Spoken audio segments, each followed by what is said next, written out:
17 बार सोमनाथ मंदिर पर हमले हुए थे और 17 बार ही संयोग देखिए आप, 17 चिट्ठी ही उस मंदिर के विरोध में जवाहरलाल नेहरू जी द्वारा लिखी गई थी। इस बात को समझना होगा। इन्होंने अभी कहा कि हमारे राहुल गांधी नहीं जी तो को मतलब छुपा हुआ एजेंडा इसमें है ना सचिन जी। आप बिल्कुल जाइए नहीं, मंदिर में आराधना कीजिए, इसमें कोई आप एजेंडा इतिहास नहीं के है। पन्ने नहीं नहीं, पलटाएंगे, आप वो दौर बिल्कुल दिखाएंगे, पलटाने तो पड़ेंगे आपका राजनीतिक क्योंकि एजेंडा तो है। बिल्कुल नहीं, इसलिए पलटाने पड़ेंगे ब्रजेश भाई पन्ने इस बात के लेके कि जब हम इसके स्वाभिमान की बात करते हैं तो हमें उस पाप की बात भी करनी पड़ेगी जो उस वक्त नेहरू जी ने किया था। अगर अगर उस टाइम पे सरदार वल्लभ भाई पटेल नहीं होते तो सोमनाथ मंदिर आज भी कहीं ना कहीं मोदी जी की बाट जोड़ा होता उस पुनरुत्थान के लिए। ये तो सरदार वल्लभ भाई पटेल थे जिनके संकल्प को डॉक्टर राजेंद्र प्रसाद जी ने जाके उसका ताला खोल के उसका लोकार्पण करके पूर्ण किया था। उस टाइम पे सरदार वल्लभ भाई पटेल नहीं थे, लेकिन उनकी जो संकल्प था उसको पूर्णता प्रदान राजेंद्र प्रसाद जी ने की थी और उनको भी पंडित नेहरू जी ने रोका था। तो कहीं ना कहीं इस बात को बताता है। और ये कंटिन्यू आप देखिए, मैंने मणिभाई पटेल का जिक्र करा, मैंने के मुंशी जी का जिक्र करा, मैं आकाशवाणी की जो अर्काई उसका जिक्र करता हूं, उसमें भी इस बात का किया गया था। जो जिस प्रकार से कहीं ना कहीं बातचीत की गई थी, तो पंडित नेहरू तो सदैव से सनातन उन्होंने उसका साउथ के मंदिरों के लिए बात कही थी, आपको ध्यान होगा आकाशवाणी का अर्काई में उसका भी जिक्र है तो ये तो कि मैं सबने जब पढ़ा है साउथ ना के मंदिर सचिन में जी, जाता हूं आपने तो भी पढ़ा है, हाँ, तो हमने भी मैं पढ़ा है, इसका मतलब इस सीता बात को शरण जी ने बताता भी है पढ़ा ना है, कि दुबे जी ने भी सनातन पढ़ा आपका है, के विरोध लेकिन में आप थे। क्यों याद दिला रहे हैं? सबने पढ़ा, सबको मैं पता इसलिए है। याद दिला रहा हूं। नहीं, जब हम बात करते हैं, आज जब वो दिन है मुख्य दिन, तो वो सारी चीजें जिक्र होगा, उन सारी बातों का जिक्र होगा जो उसके पक्ष में भी हुई है और जो उसके विपक्ष में भी हुई है। हाँ क्या मतलब संयोग आप था कि माने भले 17 नहीं, बार कहीं ना छुपा कहीं हुआ एजेंडा तो 17 आपका भी है। बिल्कुल नहीं, हम किसी एजेंडे पे काम नहीं कर रहा। हमारा एक एजेंडा है कि इस देश का गौरव, इस देश का स्वाभिमान बरकरार रहे, सनातन धर्म जिंदा रहे, सनातन धर्म की सदैव जय होती रहे। ठीक है, लेकिन दुबे जी, क्या इस रणनीति है बीजेपी की कोई इस उपासना के पीछे? क्योंकि वो टाइमिंग 1000 साल प्रधानमंत्री का लेख लिखना, नेहरू का जिक्र करना, डॉक्टर राजेंद्र प्रसाद का, मुंशी जी का जिक्र करना और कांग्रेस पे हमला करना, क्या राम मंदिर के बाद आप सांस्कृतिक राष्ट्रवाद को पुनर्जागरण या उस पर धार देने के लिए ये रणनीति के तहत शिव मंदिर जा रहे हैं बीजेपी के नेता कार्यकर्ता और लोगों से अपील कर रहे हैं? देखिए चौकसी जी, ये राजनीतिक दल है, ये जो भी काम करेंगे राजनीतिक कोई रहेगा ही, उसमें कोई वो नहीं है, बस माध्यम अलग अलग है कि कोई किस से वोट लेता है, किससे लोगों का दिल जीतता है।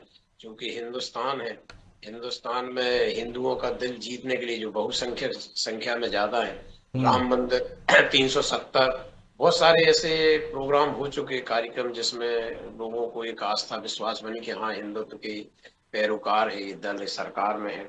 और अब जब अब राम मंदिर तो बन गया तो अब उस पर कोई ज्यादा चर्चा होनी नहीं है। तो बहुत सारे, अभी तो मथुरा काशी है, वाराणसी के बाबरी मस्जिद वाला मामला है, अभी ये सोमनाथ वाला है, ये तो चलते ही रहेंगे कार्यक्रम। और कांग्रेस जिस तरह से रिएक्ट बातें करी तो उसको और बीजेपी को फायदा होना है, क्योंकि आप देखिए कि इनने तय कर लिया उनका, तो जिसमें लेकिन जब वो नेहरू का जिक्र करेंगे, उस दौर का जिक्र करेंगे, तो उनको तो मजबूरी में जवाब देना ही पड़ेगा। बिल्कुल नहीं, तो वो तो करेंगे ही भाई। वो तो क्या है कि आप नेहरू की अच्छाइयां बताओ ना, गांधी की अच्छाइयां बताओ, आप अच्छाइयां बताओ। वो तो जो है तो है। आप इसीलिए तो हमेशा अच्छा किया जाता है कि आने वाली पीढ़ियों तक को इसका नुकसान ना हो। वो कहते हैं मतलब लंगों ने बीजेपी फंसा देती है कांग्रेस को, उसी की पिच पर ले आती है। बोलिए, अब वो कहना अब क्यों जा रहे हैं? नहीं, कांग्रेस जो सत्ता में रहता है उसके साथ कुछ ना कुछ चीजें ऐसी हो ही जाती है। कांग्रेस लगातार सत्ता में रही, अब जब कभी बीजेपी का दौर वो होगा, कई दौर होगा, तो अब बीजेपी की जो बुराइयां होंगी, जो 20 साल सत्ता में हो रहे हैं, तो फिर अब भी बीजेपी की होगी। तो जो सत्ता में रहता है उसकी तो बुराई अभी होती ढूंढने को कौन ने मना किया है? ढूंढ के लाए कांग्रेस, अभी चर्चा हो जाएगी उसमें। देखिए, जो विपक्ष की भूमिका भाजपा कर लेती है, जो सत्ता की अभी कर रही है, कांग्रेस को बहुत कुछ सीखना पड़ेगा इसके लिए। क्योंकि कांग्रेस बहुत सारे मुद्दों को अभी वो टच नहीं कर पा रही और वो हिंदुत्व के जाल में फंस जाती है कि यदि हाँ कहें तो उसको दिक्कत है, ना कहें तो दिक्कत है। और बीजेपी तो इसी लाइन पे आगे बढ़ेगी, राम वन पथ गमन होगा, मथुरा काशी का मुद्दा होगा, वाराणसी का मुद्दा होगा, गाय का मुद्दा भी। गाय का एक बहुत क्रांतिकारी अभियान शुरू हो चुका है देश में। 27 अप्रैल को लेकिन हमने 5000 देखा ना, कांग्रेस ने भी छीनने की कोशिश की ना ये मुद्दे। जिस तरह से वो कहते हैं कि हमसे महापुरुष छीन लिए हैं, महात्मा गांधी को, अंबेडकर को, तमाम महापुरुषों का जिक्र करते हैं। उसी तरह आप देखिए, जब कमलनाथ जी का घोषणा पत्र था, उनकी सरकार बनी थी, गौशाला की बात करते थे, वो गाय की बात करते थे, मंदिरों की बात करते थे, राम पथगमन की बात करते थे, महाकाल की बात करते थे, और यहां तक कि उन्होंने तो हनुमान चालीसा, हनुमान मंदिर की स्थापना की भी बात की है कि हमने बनवाया है। हाँ, तो कांग्रेस को ये करना ही पड़ेगा भाई, उसी पिच पे आना पड़ेगा जिस पिच पे बीजेपी खेलती है, आपको उसी पिच पे आना पड़ेगा।